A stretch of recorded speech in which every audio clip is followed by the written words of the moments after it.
memang ada kejadian seperti itu ada. Dari zaman dulu pun ada yang namanya keranda terbang ada. Cuman nggak setiap ada keranda terbang atau ada kejadian keranda terbang itu sebagai pertanda mau ngambil nyawa atau istilahnya sebagai bangsa jin yang mau ngambil nyawa orang. Istilahnya tumbal atau apalah gitu kan. Nggak setiap kejadian keranda terbang seperti itu. Walaupun itu mitos atau rumor atau apapun disebutnya, itu tetap tadinya memang berawal dari kejadian nyata. Terlepas ditambahi atau dikurangi, walau alam gitu kan. Tapi setahu saya, memang ada kejadian seperti itu. Bukan cuma di daerah Jawa Tengah, Jawa Timur, Jawa Barat pun ada. Sempat ada berarti, Kang. Bukan sempat lagi, banyak lah. Artinya lampor keranda terbang ini bukan sesuatu yang baru. Bukan sesuatu yang baru, cuman memang sekarang-sekarang, kalau dulu kan belum ada HP bisa ngerekam moto atau apa. Jadi nggak sampai bisa viral, viralnya cuma dari mulut ke mulut. Itu pun nggak bisa menyebar terlalu jauh gitu kan. Kalau sekarang kan beda lagi, ada HP, internet, segala macam. Kejadian seperti itu, di mana tertangkap kamera kan bisa langsung menyebar dalam hitungan detik. Beda kalau zaman dulu gitu kan. Dari dulu udah ada hal-hal seperti itu. Nah, berarti Kang, si lampor ini atau keranda terbang ini tidak selalu melulu ketika ada kehadirannya ataupun muncul keranda terbang ini ingin mengambil nyawa gitu, Kang? Enggak. Setahu saya, kalau misalnya ada gitu kan kejadian keranda terbang, jelas itu memang ada campur tangan bangsa jin. Gak mungkin keranda bisa jalan sendiri, gak masuk logika. Kecuali drone ya, bisa dijalani sama manusia. Nah, nggak juga setiap ada keranda terbang itu ada bangsa jin yang mau ngambil tumbal. Terkadang adanya keranda terbang atau keranda bergerak dengan sendiri gitu kan, itu bisa jadi ciri isaroh bahwa di daerah itu, di wilayah itu akan terjadi musibah, akan terjadi wabah penyakit. Kalau orang tua-tua dulu bilangnya pageblug lah, kayak gitu. Jadi pageblug itu satu jenis penyakit atau kejadian yang sifatnya memakan korbannya banyak. Tapi itu tidak secara pasti bisa diyakini. Ya, nggak bisa secara pasti juga, nggak bisa dipastikan juga. Cuman dulu setiap ada keranda terbang pasti kejadian seperti itu. Nah, makanya timbullah kepercayaan di masyarakat turun-temurun sampai sekarang. Apabila ada keranda terbang, biasanya oh besok pasti ada yang meninggal. Atau ada orang yang melihat nanti bisa meninggal gitu kan, atau nanti kita dapat musibah atau apa gitu. Nah, karena memang sudah terlalu percaya, sangat diyakini, itu terkadang sugestilah yang membuat si orang itu, orang yang didatangi atau yang melihat keranda terbang itu sakit atau celaka atau apa gitu kan. Itu karena sugesti. Karena meyakini bahwa apabila melihat keranda terbang atau ada keranda terbang di wilayah itu, kita yakinnya, kita percayanya bakal ada penyakit. Gitu. Iya. Kalau kitanya positif thinking aja lah, itu majin usil. Insya Allah nggak apa-apa. Asalnya kita taat beribadah, insya Allah dilindungi dari hal seperti itu. Nah, Kang, itu kan barusan tentang lampor ya, atau keranda terbang itu sendiri. Nah, kata Kang Maman tadi, lampor atau keranda terbang itu sendiri bisa menjadi isaroh ketika ada kemunculannya ataupun keranda yang bergerak sendiri bahwa akan terjadi panggeblug ataupun ada orang yang mau meninggal. Nah, selain keranda terbang dan lampor, ada gak Kang ciri-ciri lain ataupun hal-hal mistis ataupun yang bisa dikaitkan dengan seperti itu? Contohnya ketika ada orang yang mau meninggal ada suara burung. Nah, itu kan mitos yang berkembang di masyarakat, ada yang seperti itu, Kang. Gimana? Sebenarnya kalau ada suara burung atau hewan di rumah orang yang nantinya akan meninggal atau lagi sakit keras atau apa, itu tidak selalu berhubungan dengan yang namanya hal-hal mistis. Karena setahu saya itu masuk logika loh, bisa masuk logika lah gitu kan. Jadi umumnya di kita itu jenis hewannya biasanya hewan sejenis hewan karnivora lah, atau burung-burung tertentu yang memang punya kepekaan indera mencium bau daging atau bau bangkai. Nah, kalau di kita kebanyakan umumnya itu burung gagak. Pasti kalau ada burung gagak bertengger di atap rumah, di wuwungan, terus bersuara tengah malam, itu pasti anggapannya bakal ada orang yang meninggal yang menghuni rumah itu. Nah, memang karena apa? Yang namanya orang yang akan meninggal itu sebelum dia meninggal pun tubuhnya sebagian sudah mati. Tapi mati di sini tuh bisa mati peredaran darahnya atau mati sarafnya, atau mati udah nggak bisa berfungsi dengan benar, atau sudah tidak berfungsi lagi sebagian tubuhnya. Dan itulah yang tercium sama burung gagak atau hewan-hewan yang punya insting yang bisa mencium bau daging atau bau bangkai dari jarak jauh. Pasti datang. Iya. Bukan semata-mata ada hubungan sama jin atau apa, enggak juga.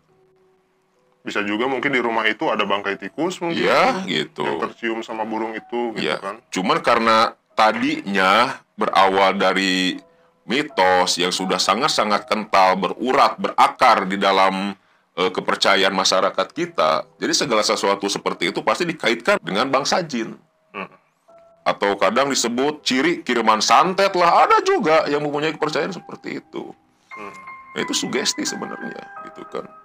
Gak tahu apa, disebutnya nanti, wah, ada serangan, wah, ada yang jahil, gitu kan.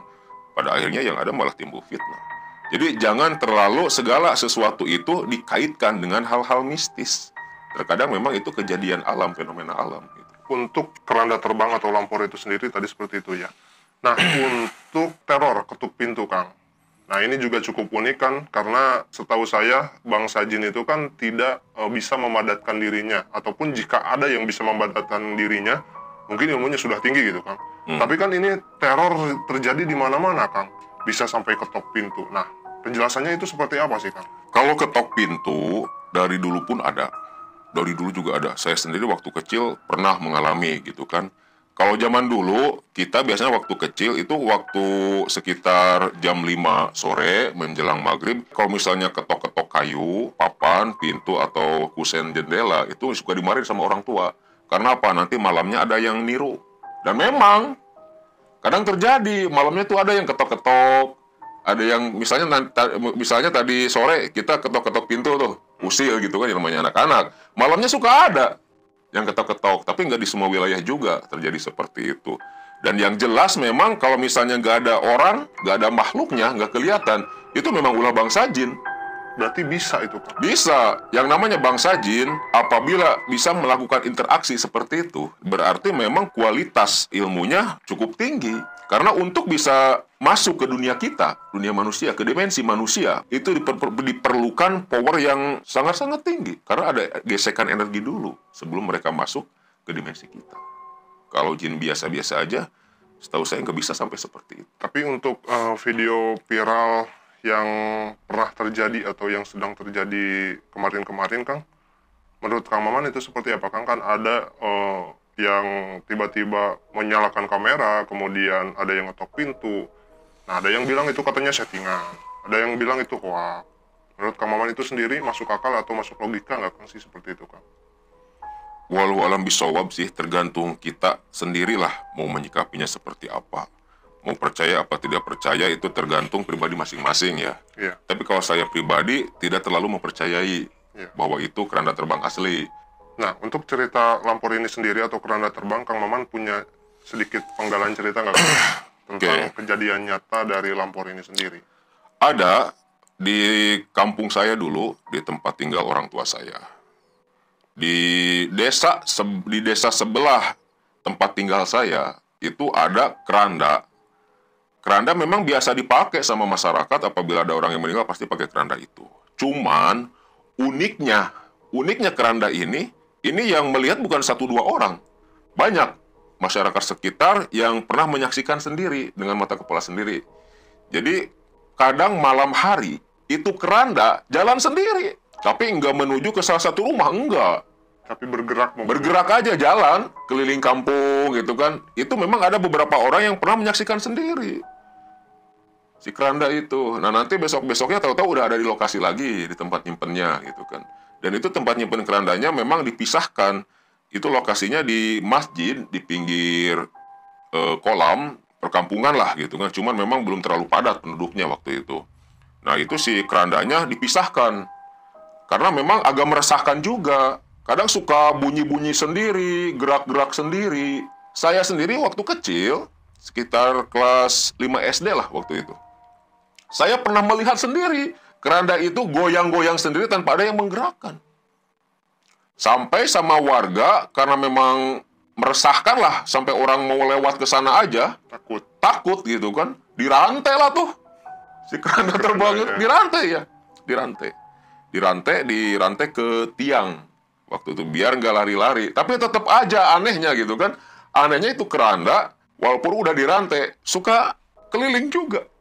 Dan bisa dipastikan waktu itu kalau udah ada keranda, ada orang yang melihat keranda itu jalan, itu paling selang 3 hari, 5 hari pasti ada yang meninggal. Tapi meninggalnya dengan cara yang normal. Jadi itu jadi isaroh bahwa nanti akan ada yang meninggal gitu kan.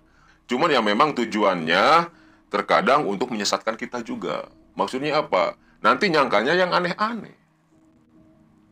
Ya seperti yang terjadi sekarang lah. Disangkanya tumbal lah, apalah gitu kan. Santet lah atau apa. Sampai-sampai dikaitkan sama sosok-sosok bangsa jin tertentu. Gitu. Ratu jin tertentu fitnah, gitu kan. Pada akhirnya kan timbul fitnah. Kita nerimanya pakai iman aja. Gitu kan. Apa sih yang enggak? Kalau urusan sama Allah gitu kan. Kita kembaliin aja. Itu semua hakikatnya ya karena keagungan Allah. Kalau toh memang ada orang yang langsung meninggal setelah melihat itu, hakikatnya ya memang udah waktunya meninggal. Gak usah lihat keranda terbang aja, kalau udah waktunya meninggal, meninggal aja. Gak usah pakai wasilah lihat keranda juga gitu kan. Nah, untuk yang mengaitkan keranda terbang dengan tumbal pesugihan, itu memang ada. Memang ada. Cuman enggak setiap pesugihan sistem jemput tumbalnya pakai keranda, enggak juga. Ada yang pakai kereta kencana, ada. Seperti yang pernah saya ceritakan di video Gedeng Permoni dulu. Iya, yang si Dedi itu, iya. ya itu kereta kencana yang mau jemput si dia, yang mau jemput si Dedi. Karena si Dedi udah mau dibikin tumbal, dijadiin tumbal. Kalau enggak suara kereta kencana, kayak Andong atau Delman gitu kan, itu terkadang kuda. Kalau di Sunda terkenal lah juring kuda gitu kan, hantu kuda. Itu kadang ada suara telapak kaki kuda mengelilingi rumah sambil bersuara, telapak kakinya kedengeran. Nah itu bisa dipastikan bahwa orang yang ada di dalam rumah itu salah satunya akan dijadikan tumbal. Biasanya tumbal pesugihan. Tapi nggak bisa dikaitkan ke salah satu sosok. Nggak bisa juga. Karena setahu saya, satu sosok bangsa jin yang biasa memberikan pesugihan, kekayaan lewat pesugihan, itu terkadang cara pengambilan tumbalnya berbeda-beda. Nggak cuma satu metode yang dia pakai. Nah, Kang, dari kejadian Lampor dan juga keranda terbang tadi, saya juga pernah dengar nih, Kang, ada mitos di masyarakat yang berkembang katanya, ada yang mau bikin keranda, tapi kalau yang memperbaiki suka susah. Nah, itu sebabnya biasanya apa sih, Kang, buat orang yang biasa bikin keranda, tapi bikinnya mau dia kalau baru, tapi kalau memperbaiki, dia agak nggak mau gitu. Itu mitosnya biasanya seperti apa sih, Kang? Nah, itu memang real ya terjadi di lingkungan saya pun sama. Jadi saya pun di masjid kakak angkat saya itu ada keranda yang dari besi, rusak, terus kita minta tukang las buat perbaiki, malah minta ke tukang las yang di perkebunan pun, yang di kantor nggak mau. Nah, minta kita keluar, tolong perbaiki itu tuh keranda. Nggak mau, Kang. Lah, kenapa? Aduh, ampun, Kang lah. Mending saya mah bikin yang baru daripada perbaiki yang udah dipakai mah. Loh, bedanya apa sih? Gitu kan. Saya juga penasaran, memang bedanya apa? Kang, saya dulu pernah benerin keranda. Waktu itu patah, yang buah pikulannya patah. Saya las. Malamnya, Kang, saya diteror setan, katanya tuh. Cerita seperti itulah, dari kejadian seperti itu. Tukang las nggak mau benerin keranda yang udah pernah dipakai. Karena kepercayaan mereka, dan dari kabar mulut ke mulut gitu kan, kalau keranda yang pernah dipakai memangku jenazah, membawa jenazah, itu si jenazahnya, si hantu jenazahnya itu kadang suka diam di keranda, katanya seperti itu. Dan memang pas saya waktu itu mau benerin, nah si tukang lasnya bilang kayak gitu, dia pernah perbaiki sekali, malamnya mimpi diteror setan, ketemu pocong lah segala macem. Jadi itu yang menjadi ketakutannya, Kang. Jadi daripada perbaiki keranda yang rusak, mending bikin yang baru gitu. Yang pada akhirnya kan mubazir tuh besi. Dikasih ke tukang rongsok pun gak mau beli dia. Takut juga gitu kan, gak mau beli. Ngaco lah. Padahal menurut saya enggak lah, enggak sampai bikin kita celaka atau apa, enggak. Perbaiki aja, kita mau usaha niatnya juga. Tapi ya karena memang udah kental kepercayaannya, kuat kepercayaannya seperti itu, ya terjadilah. Karena apapun yang kita percayai, Sesuatu apalagi yang bersifat mistis itu pasti sebisa mungkin sama bangsa jin diusahakan supaya terjadi, supaya kepercayaan seperti itu yang keluar dari koridor syariat agama tetap dilakukan.